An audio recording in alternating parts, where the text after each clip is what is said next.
Ketua DPR RI Puan Maharani dalam pidato pengantar di sidang bersama DPR dan DPD RI 2025 menyinggung munculnya fenomena kritik kreatif.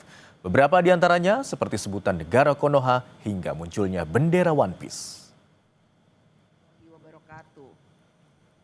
Puan sebut saat ini rakyat hadir menyampaikan aspirasi dan keresahan dalam berbagai bentuk kreatif.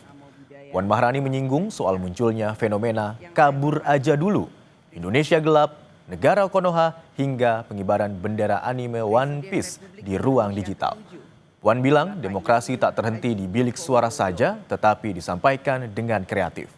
Menurut Puan, kebijaksanaan pemerintah diperlukan untuk mendengar dan memahami suara rakyat. Dalam demokrasi, rakyat harus memiliki ruang yang luas untuk berserikat, berkumpul, menyatakan pendapat, dan menyampaikan kritik.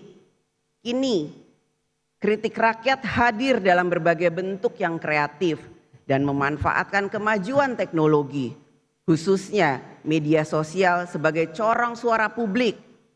Ungkapan tersebut dapat berupa kalimat singkat seperti kabur saja dulu, sindiran tajam, Indonesia gelap, lelucon politik, negara Konoha, hingga simbol-simbol baru seperti bendera One Piece dan banyak lagi yang menyebar luas di ruang digital.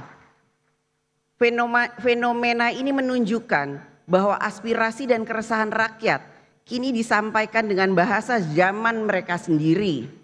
Bagi para pemegang kekuasaan, semua suara rakyat yang kita dengar bukanlah sekedar kata atau gambar.